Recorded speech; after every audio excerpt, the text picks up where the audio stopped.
आज हम लोग एंटोनो ग्राम्स्की के बारे में, उनके ज़िंदगी के बारे में, उनकी थ्योरी के बारे में जानने की कोशिश करेंगे। ये हमारे सिलेबस में मौजूद है बीए के सेकंड सेमेस्टर में काजी नज़रुल इस्लाम यूनिवर्सिटी में। तो इसको हम लोग जानेंगे कि कौन थे ग्राम्स्की और किस तरह का सोच रखते थे वो। ये मैं इसको बजाते आपको हिंदी में पहले उसके बारे में बताऊंगा, फिर मैं नेक्स्ट वीडियो पे उनके जो कॉन्सेप्ट है उसको इंग्लिश में पढ़ के उसको हिंदी ट्रांसलेट करने की कोशिश करूंगा। तो मैं ये बता दूं कि एंटोनो ग्राम्स्की जो एक इटालियन पॉलिटिकल थिंकर्स थे, पॉलिटिकल थिंकिंग उनकी थी, वो कुछ मैकियावेली से उनका थॉट मिलता था और कुछ ग्रेट पॉलिटिकल थिंकर जिनका नाम कार्ल मार्क्स है उनसे भी उनकी थिंकिंग मिलती जुलती थी। ये 1891 में पैदा हुए थे, इटली में पैदा हुए थे। इनकी ज़िंदगी बहुत ही इकोनॉमिकल कंडीशन से गुजरी है। इकोनॉमिकल कंडीशन अच्छी नहीं थी, जिस वजह कर इनके ये हमेशा बीमार रहा करता था और इस वजह कर इसके हाइट भी 5 फुट से ज़्यादा नहीं हो सके। फिर कहा कि इनकी सोच जो है वो मार्क्स और मैकियावेली से मिलती जुलती है, इसलिए उन्होंने एक किताब बहुत ही बेहतरीन उन्वान लिखा जिसे मॉडर्न प्रिंस के नाम से दुनिया के सामने पेश किया गया। इनके करियर की बात की जाए तो 1913 में वो इटली के कम्युनिस्ट पार्टी को ज्वाइन करते हैं। कम्युनिस्ट पार्टी जो इटली में थी 1913 में वो कम्युनिस्ट पार्टी को ज्वाइन करते हैं। फिर उसके बाद 1915 में एक मखसूस सियासतदान की हैसियत से दुनिया के सामने अपने आप को पेश करते हैं। यानी देखो 2 साल के अंदर में वो अपने आप को इस तरह बिल्ड करते हैं जिस तरीके से प्रोफेशनल पॉलिटिकल थिंकर या पॉलिटिकल लीडर आता है हमारे सामने, ठीक उसी तरीके से वह हमारे सामने आते हैं। बचपन से हमने कहा कि वो बीमार रहते हैं, इस वजह कर उनकी हाइट भी 5 फीट से ज़्यादा नहीं हो सकती। फिर कहा कि 20वीं सदी के मशहूर थिंकर में, सबसे बेहतरीन थिंकर में उन्होंने अपनी कारकर्दगी अंजाम दिया। 1921 में उन्होंने अपनी खुद की एक पॉलिटिकल पार्टी बना ली, यानी खुद की एक पॉलिटिकल जमात बना ली, जिस जमात का नाम उन्होंने पीसीआई यानी कि इटली कम्युनिस्ट पार्टी का नाम चुनाव किया और उसके फाउंडर मेंबर बनकर रहे। ठीक है, उसके बाद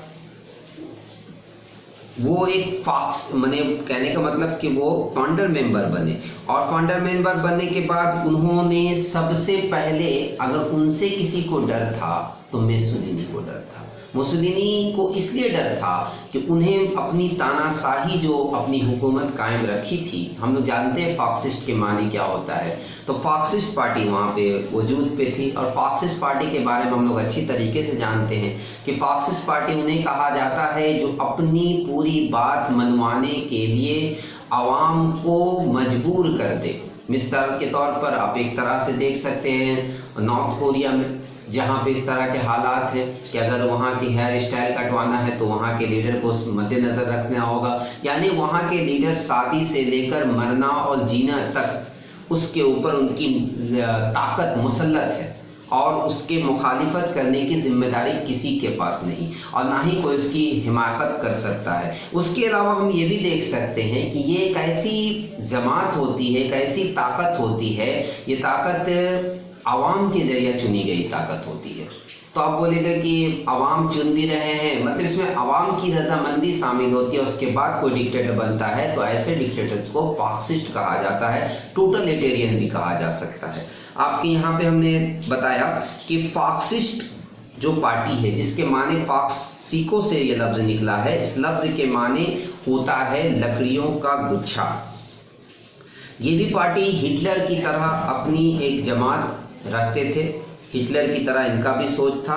दोनों ही तानाशाही हुकूमत चलाते थे, जिनको हम लोग कह सकते हैं टोटलिटेरियन रिजाइम, टोटलिटेरियन हुकूमत। लोगों के सभी चीजों पर जो है उस वक्त मुसोलिनी का कब्जा था, यानी लोगों के सोच पर, लोगों के काम पर किसी तरह की उसे आज़ादी नहीं थी। आवाम को पूरे तरीके से एक्सप्लॉइट किया जा रहा था, उसका इस्तेमाल किया जा रहा था।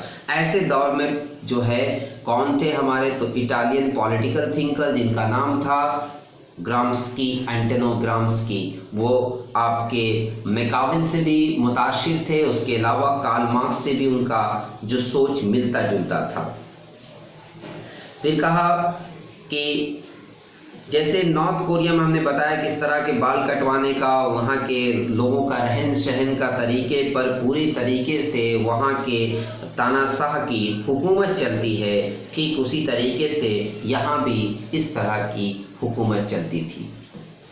और ये पार्टी जो फासिस्ट पार्टी थी उसका काम था कि ग्लोरिफिकेशन पास्ट, यानी पास्ट की कोई ऐसी बात को सामने रखकर हुकूमत करना था, पास्ट को दिखा करके। जैसे मिसाल के तौर पर हिंदुस्तान में भी मुसलमानों के ऊपर मैं ये इसलिए कह रहा हूँ कि जो है एक पॉलिटिकल पार्टी का बेस बन जाता है कि हमें किस तरह से हुकूमत करनी है, हुकूमत करने के लिए कौन सी पास्ट की बात को करना है। तो पास्ट की कुछ ऐसी बातें ले आएंगे कि ये मुगल दौर में जो है औरंगजेब ने इस तरह से किया, उन्होंने हिंदुओं पर जुल्म किया, मुसलमान थे वो मुसलमानों ने मिलकर जुल्म किया।